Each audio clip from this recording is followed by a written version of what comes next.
Hey, Mr. Manio here with AKF Lexington Martial Arts and Kikido Strong. What is Kikido? Kikido is a mixed martial art of, in our school, Taekwondo, Judo, Jiu-Jitsu, and Hapkido all rolled into one to make one very well-rounded self-defense system. It is really designed for all ages and all abilities to be able to train together or even train individually on your own path, should you choose to. Um, One of the great things about Kikido is that as we're training in it, we are learning to identify our goals, identify what's expected of us, and figure out how what's expected of us and our goals, how they relate to each other, and what level we are willing as individuals to go to see that our goals are reached. Um, for example, if my expectation of you is to be here 4 times a week, 4 classes a week, and you can only make it twice a week because you have other things in life that are in the way. You have other interests that are surpassing your interest for being here 4 times a week. Are you a failure? No. Are you somebody who lacks self-discipline?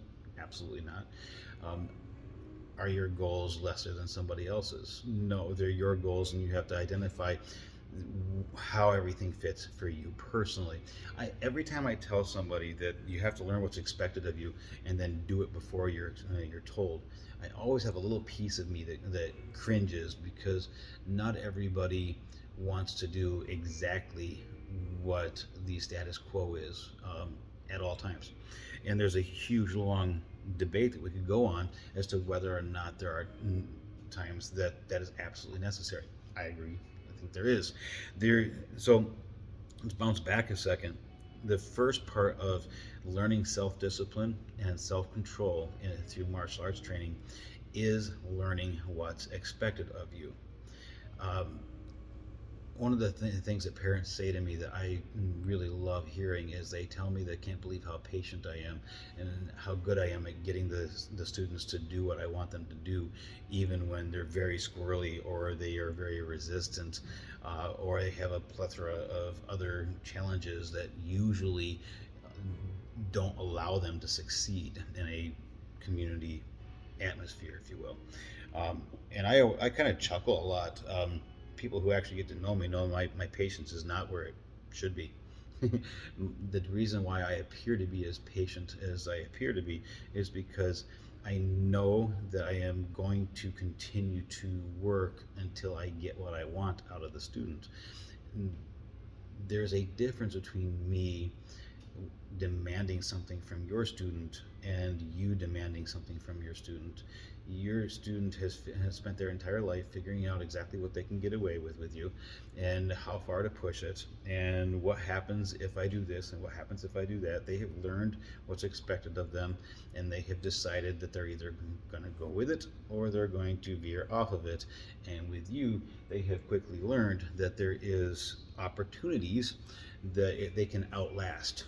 They can push hard enough that they'll eventually win, because you're not going to spend your entire day after having a stressful day at work. You're not going to spend an entire day trying desperately to get them to cooperate. You're just going to do it this way or give up.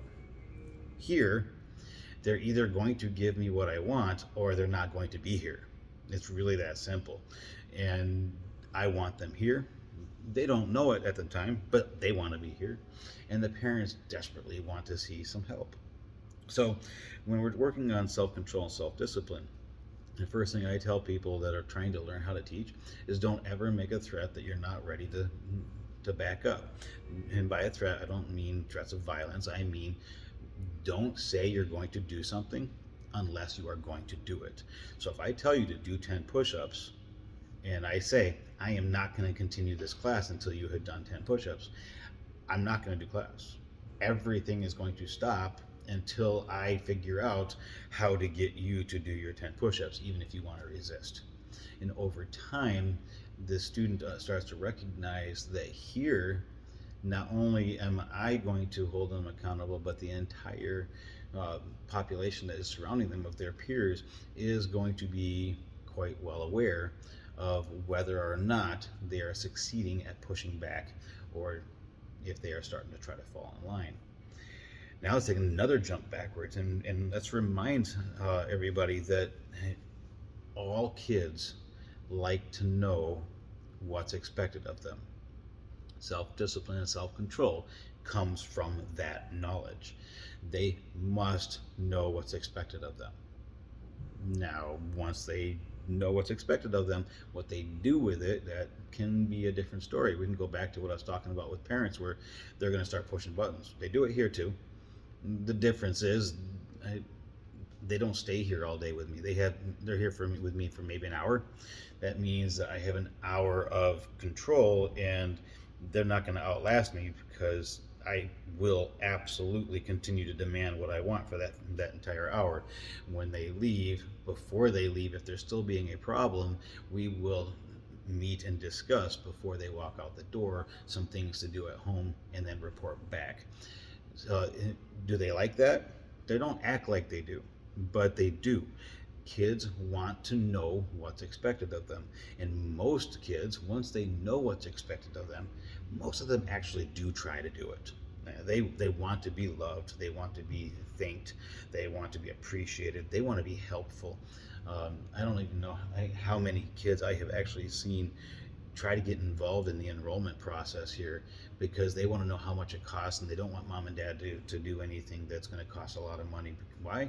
Because they are very, very aware of home life, and they want to make sure that they are not the cause of friction or the cause of unnecessary burden. Kids are wonderful, even the ones who you think are just plain naughty.